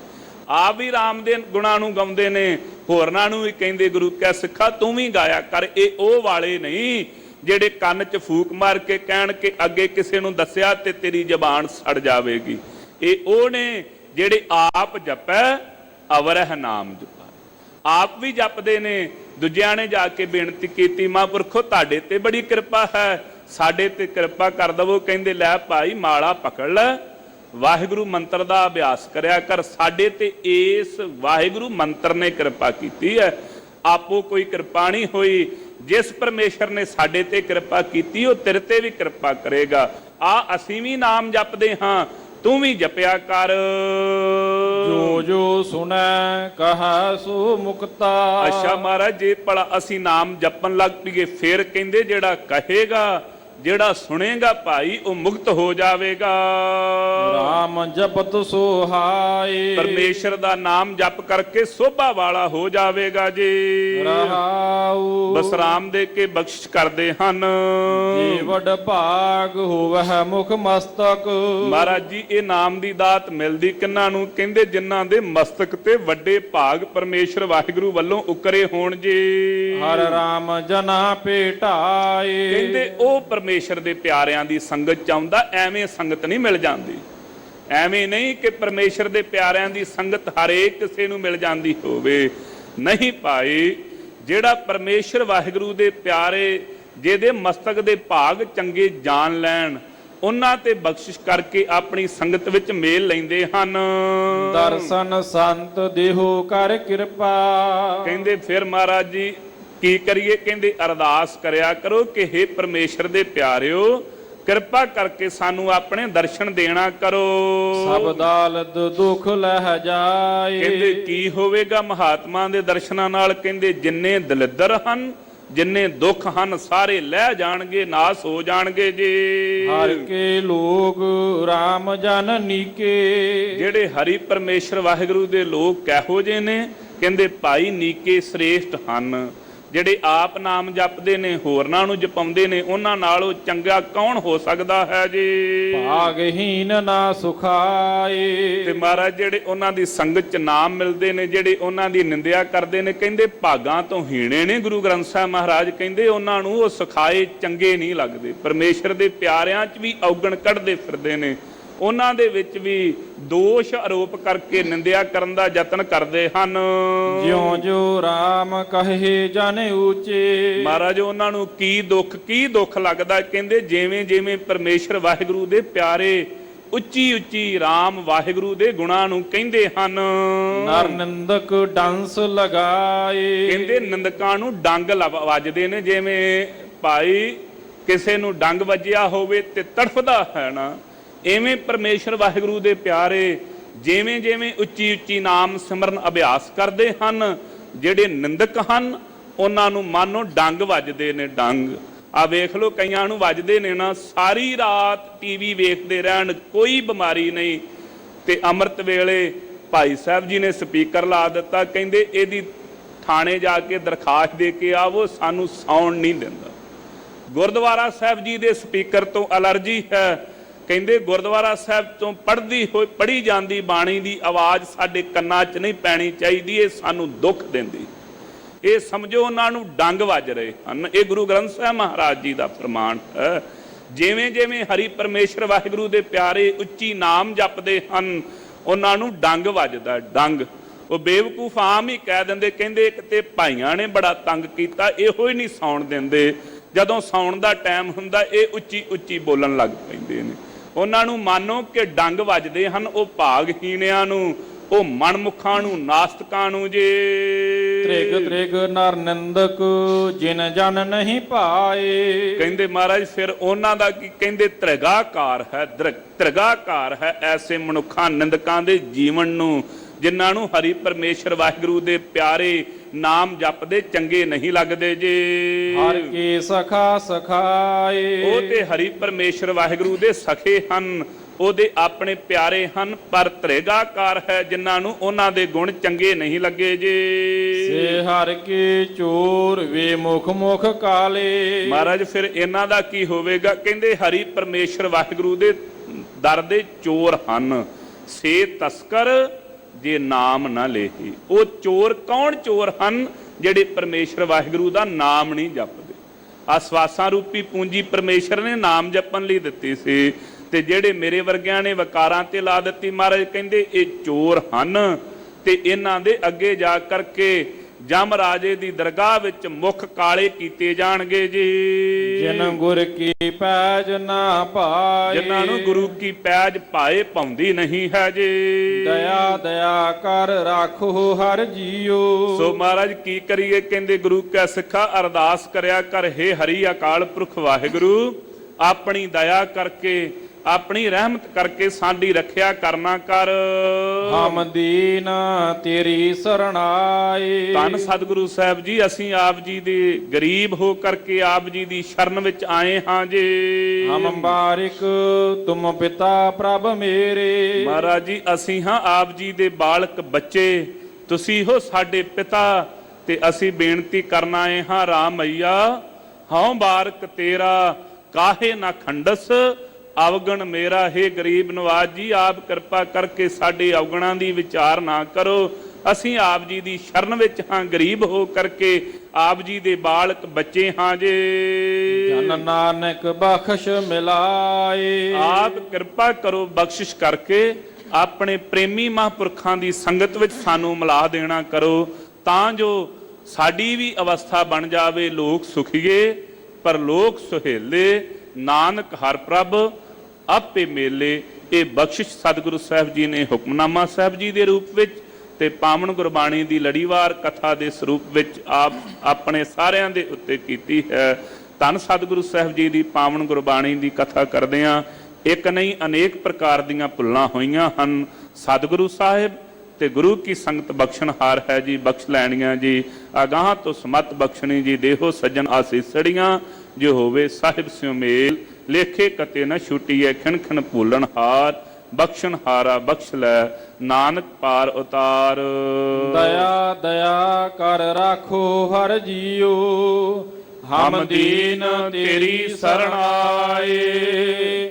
ਹਮ ਬਾਰਿਕ ਤੁਮ ਮਾਤ ਪਿਤਾ ਮੇਰੇ, ਹਾਂ ਜਨ ਨਾਨਕ ਬਖਸ਼ ਮਿਲਾਏ। ਵਾਹਿਗੁਰੂ ਜੀ ਕਾ ਖਾਲਸਾ, ਵਾਹਿਗੁਰੂ ਜੀ ਕੀ ਫਤਿਹ। ਵਾਹਿਗੁਰੂ ਜੀ ਕਾ ਖਾਲਸਾ, ਵਾਹਿਗੁਰੂ ਜੀ ਕੀ ਫਤਿਹ। ਸ਼ੇਰੇ ਪੰਜਾਬ ਗੁਰਬਾਣੀ YouTube ਚੈਨਲ ਨੂੰ ਵੱਧ ਤੋਂ ਵੱਧ ਸਬਸਕ੍ਰਾਈਬ ਕਰੋ ਤੇ ਇਸ ਤੇ ਗੁਰਬਾਣੀ ਸ਼ਬਦ ਕੀਰਤਨ ਤੇ ਇਤਿਹਾਸ ਨਾਲ ਵੱਧ ਤੋਂ ਵੱਧ ਜੁੜ ਕੇ ਆਨੰਦ ਮਾਣੋ ਤੇ ਆਪਣੀ ਜ਼ਿੰਦਗੀ ਨੂੰ ਸਫਲ ਕਰੋ। ਵਾਹਿਗੁਰੂ ਜੀ ਕਾ ਖਾਲਸਾ, ਵਾਹਿਗੁਰੂ ਜੀ ਕੀ ਫਤਿਹ।